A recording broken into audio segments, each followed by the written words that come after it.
In today's video, I'm going to teach you how to customize a Smartsheet form.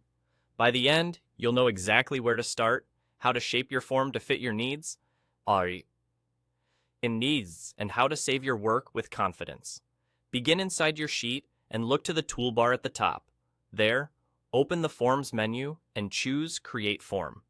This takes you straight into the form builder, where you can see a live preview of what people will fill out and the controls you'll use to make changes. On the left side, you'll find the controls to manage your fields. Use the Add a New Field button to include additional questions or inputs. If you decide something doesn't belong, you can remove it quickly by dragging that field into the drop fields here to remove area.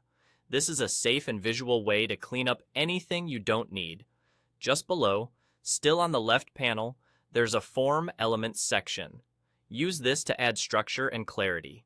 Insert a heading or description to explain the form's purpose, add a divider to break the form into logical sections, and include a file upload element when you need respondents to attach documents or images. To customize any field, click it in the preview. On the right side, a detailed settings panel opens. Here you can adjust the field type if you need a different input style. You'll also see a Field and Logic tab to fine-tune how the field behaves and when it appears. The validation section helps you guide accurate responses, like requiring an entry or shaping what's acceptable.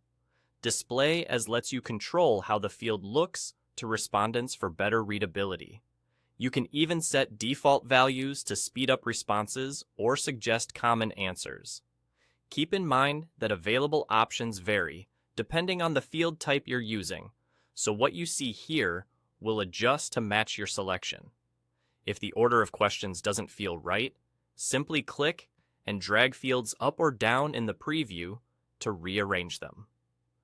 Group related items together, place instructions above the relevant fields, and use dividers to separate topics so respondents can move through the form naturally. As you work, review the layout and wording to ensure everything is clear and concise. When you're happy with the setup and formatting, go to the top and click Save. That locks in your changes and gets your form ready for use. And that's it. You created a form, customized fields and elements, arranged everything into a clean structure, and saved your work.